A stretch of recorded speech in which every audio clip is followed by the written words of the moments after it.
په قرآن کې د بیبي مریم نه علاوه د بلې زنانه په نوم سره تذکره نه ده چې نوم یې اخیستی شي. د ډېرو زنانو تذکره پکې راغلې ده. د حضرت آدم علیه السلام د بیبي تذکره هم راغلې ده. د حضرت نوح علیه السلام د بیبي تذکره هم راغلې ده. د نورو پیغمبرانو د ډېرو د بیبیانو تذکره راغلې ده، لیکن نوم پکې نه دی راغلی.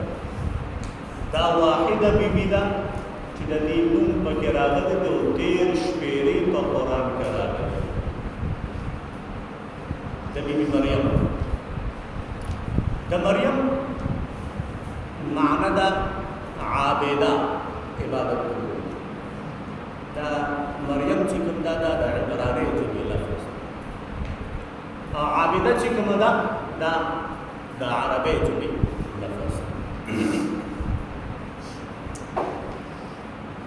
بیبي مریم چې کله ځوانه شوه، ځوانۍ عمر ته ورسېده، د ترور په کور کې اوسېدله، او هغه ساده زمانه وه. په دې کورونو کې به دا غسلخانې چې کومې وي داسې به نه وي لکه څنګه چې صاحب هغه به د کور په یو ګوټ کې پرده به داسې تو کړې وه، اول ته به انتظام کړو، بس هلته به خلکو لامبل. نن نه 10-15 کاله وړاندې که نظر وکړو همدغه حالات دلته وو. په دې کورونو کې به خلکو پردې ځوړندې کړو، په هغې کې به خپل ضرورتونه دا به یې پوره کړو. بیبي مریم د غسل دپاره د پردې نه هغه طرف ته شوه، غسل یې کولو. چې کله دې غسل وکړو، کپړې یې واچولې، څنګه په دې روتو کې شو نو دغه چې پورې یو نوجوان مضبوط جسم والا په دې مخې ته ولاړ. چې کله داسې ویرېده او دې ورته وویل چې صاحبه زه دا الله په ذریعه باندې پناه نیسم، ستا ارادې ټیکلي خو لرې شه زما. ظاهره خبره ده دغه وخت داسې وي چې هغه انسان ولامبي او دا باتروم هم دی، موږ ورته غسلخانه وایو، غسلخانه هم ده، او دې کې تا سره یو نوجوان او اجنبي کس مخامخ شي، د انسان کیفیت هغه وخت کې بیا څه وي. نو بیبي مریم چې کوم ده دا غبره وشوه، یاره زه ته لرې شه، ته څوک یې؟ نو دی نوجوان اصل کې دا فرشته وه، حضرت جبرائیل علیه السلام. ورته وویل چې صاحبه زه د الله د طرف نه یو پیغام رسوونکی یم، تاله د اولاد د خوشخبرۍ دپاره راغلی یم، د اولادو خوشخبري درکړو.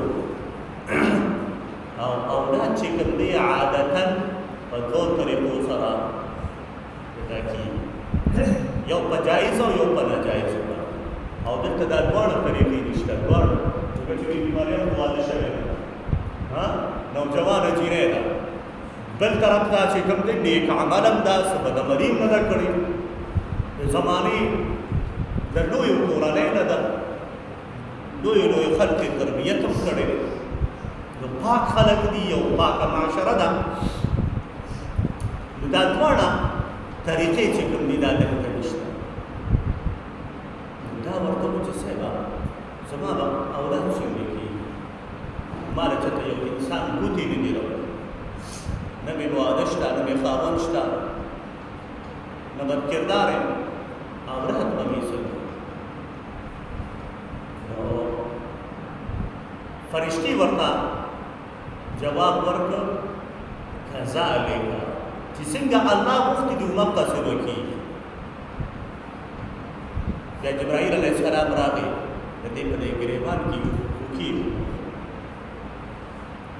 دغه پوکي اثر دا و چې دا د دې په خېټه کې د ماشوم جسم جوړ شو.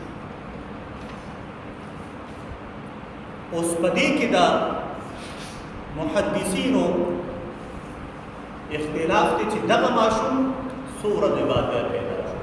نو بعضې وایي چې 3 ورځې بعد پیدا شو، بعضې وایي چې 3 میاشتې بعد، او بعضې وایي چې نه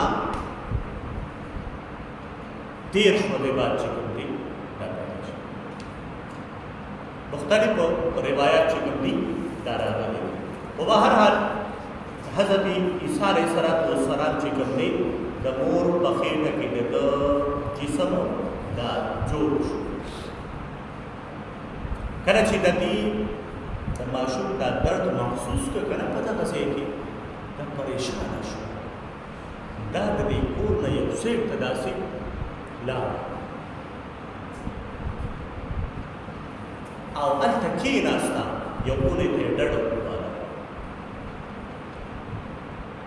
یو خو د دې وجې نه چې دې خلکو ته به زه څه ویم دا د کوم ځای دی. لکه چې د عمران ابن ماسان دا خو د زمانې لوی ولي دا غلو او بل تربیت حضرت زکریا د وخت پیغمبر کړی دی. دا خلک به څه او زه په خپله باندې پاک یم، ګناه مې نه ده کړې، خو خلک به مطمئن کور غواړي که نه. خلک به مو زما نه تپوس کوي چې دا رقم ځای ده.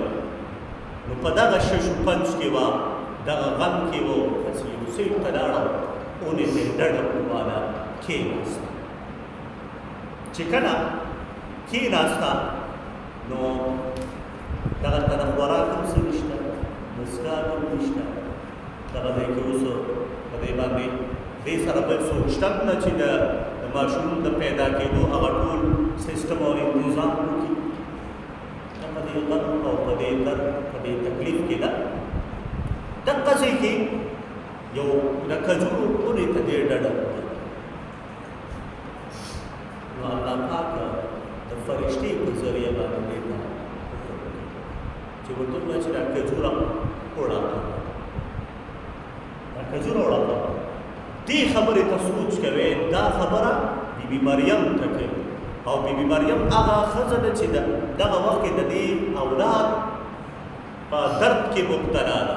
دغه وخت کې زنانه په خپله نشي ډکېدی او دې ته وایي چې دا اونه وړه. په دې کې زموږ دپاره یو لوی سبق دی چې په دې مادي دور کې او عالمي اسباب کې به د اسبابو نه کار اخلي. محنت مشقت به کې، مشقت به برداشت کې، هله به تا ته د هغې میوه میلوي.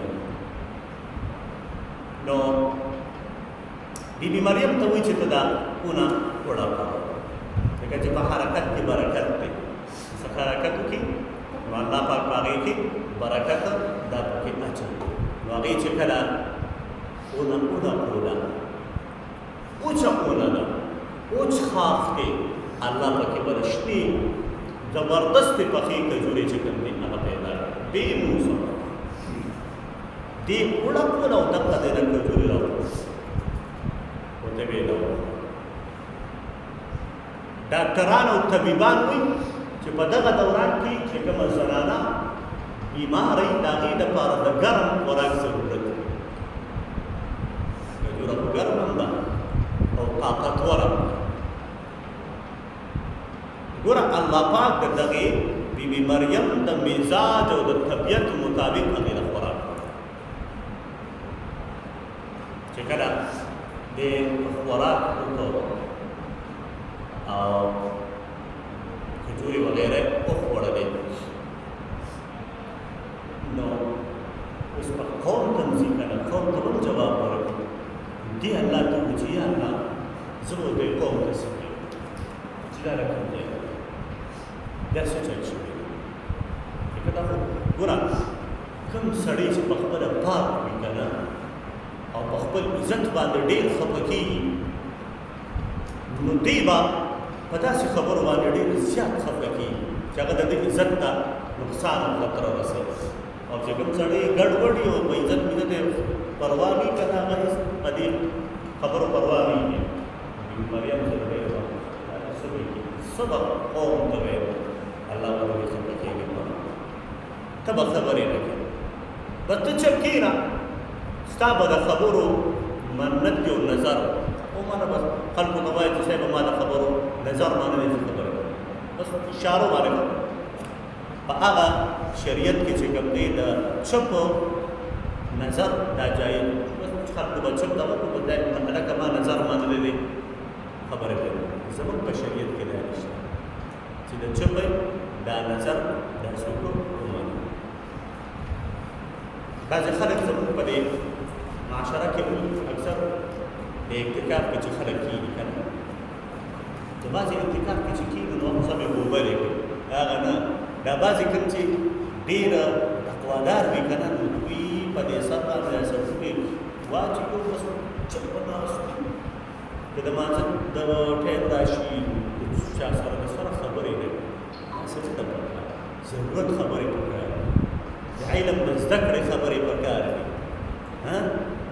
نو د چپو دا نظر او منتو دا زموږ په شریعت کې چې کوم دي دا نشته نو بیبي مریم ته الله پاک دا فرمایي چې صحبته ودو چې د ماسه شي منت خبرې بس خبرې کې دا چې کوم ماشوم دی دا ټول خبرې کوي دی مستا صفائی بیانې او خپل پیدا کېدو هر څه به بیانې ته په خبره باندې نو هغه په هغه بیا دا راځي چې قوم ته ورسېږي او واقعي چې کله قوم ولید چې څنګه دې سره ماشوم دا ولګي ته دا کوم ځای